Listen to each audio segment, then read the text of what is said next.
வாழ்க்கை குறித்து ரொம்ப யோசிச்சுட்டு இருக்கீங்களா? என்ன பண்ண போறேன்னு தெரியலையே, பல பிரச்சனையா இருக்கு, உபத்திரவம் இருக்கு, எப்படி காரியங்கள் நடக்க போதே தெரியலன்னு சொல்லிட்டு பல கேள்வியோடு இருக்கிறீங்களா? எனக்கு ஒரு காரியம் சொல்றேன்.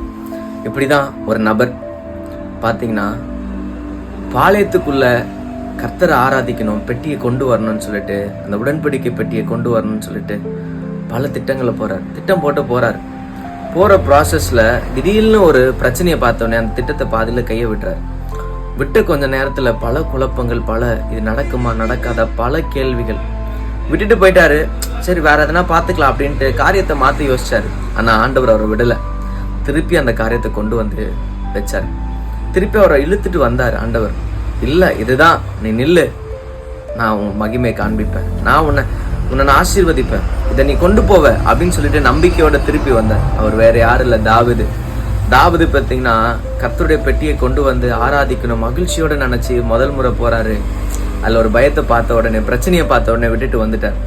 ஆனா ரெண்டாவது முறை போறாரு, ஆனந்த களிப்போட தாவீது வந்தான். இன்னைக்கு நம்ம சூழ்நிலைக்குள்ள பல பிரச்சனை, பல உபத்திரவத்தை பார்த்து ஃபேஸ் பண்ணிட்டு இருப்போம். இது நடக்குமா நடக்காத, இல்ல விட்டு போயிடலாமேன்னு சொல்லிட்டு விட்டு போயிருப்போம். இல்லைங்க, ஆண்டவர் உங்களை இழுத்து மறுபடியும் கொண்டு வருவார். ஏன்னா அவர் ஒரு முறை அனுமதிச்சு அந்த பாதைகளுக்குள்ள நடத்துறாருன்னா அதுல முதல்ல ஒரு நன்மையை பார்த்திருப்போம், அதுல மகிழ்ச்சியை பார்த்திருப்போம். திடீர்னு ஒரு பிரச்சனை வந்திருக்கும், சடுதியா ஒரு பிரச்சனை வந்திருக்கும். அதை பார்த்த உடனே இந்த காரியத்தை விட்டுடலாமான்ட்டு பல கேள்வியோட நீங்க நின்று இருக்கலாம். எதையும் விடாதீங்க, ஆண்டவர் உங்களை இழுத்து கொண்டு வருவார். அந்த காரியம் நடக்குங்க, நடக்கிறதுக்கு தாங்க கொண்டு வராரு. ஏன் அந்த காரியம் உபத்திரவமா போகுது, பிரச்சனை வருது அப்படின்ட்டு யோசிக்கிறியா? நம்ம இந்த பிரச்சனையை, துன்பத்தை பார்க்காம இருந்துட்டோம்னா ஆண்டவரையே மறந்துடுவோம். நீ என்னை மறக்க கூடாது, நீ என் கூட இருக்கணும், நீ என்னை மகிமைப்படுத்திக்கிட்டே இருக்கணும், என்னை அழகுப்படுத்திக்கிட்டே இருக்கணும் அப்படின்னு சொல்றதுனாலதான் சில உபத்திரவங்கள், சில பாடுகளை நம்ம ஃபேஸ் பண்றோம். ஆனா இதெல்லாம் புரிஞ்சுக்கிட்டு நம்ம ஆண்டவர் நாமத்தை சொல்லி துதிக்க ஆரம்பிச்சேன்னா நிச்சயம் காரியங்கள் நிறைவேறும்.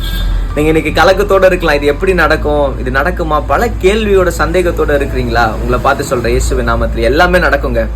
திருப்பி எல்லாத்தையும் ஆண்டவர் அழகா நடத்துவார். நடத்துறதுக்கு தாங்க உங்களை இவ்வளவு கடினமான பாதைகளுக்குள்ள நடத்துறாரு. எப்படி கடினமான பாதையை பாக்குறோமோ, வனாந்திரத்தை பாக்குறோமோ, நிச்சயமா வயல்வெளியை பார்க்க போற நம்பிக்கையோட நில்லுங்க. தாவீது எப்படி ஆனந்த சத்தத்தோட அவர் வஸ்திரங்கள் எல்லாம் மாற்றி சாதாரண ஒரு உடை அணிந்து ஆண்டவருடைய நாமத்தை மகிமைப்படுத்தி அழகுபடுத்தி ஆடி பாடி கொண்டாட்டம்.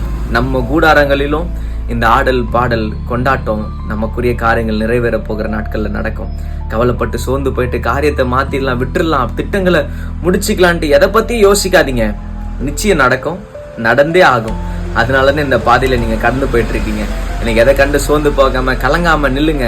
ஆண்டவர் பெரிய காரியங்களை செய்ய போறாரு, ஆச்சரியமா நடத்த போறாரு. நம்ம மகிழ்ச்சியோட ஆடி பாட போறோம். காரியங்கள்ல உறுதியோட நில்லுங்க, நம்பிக்கையோட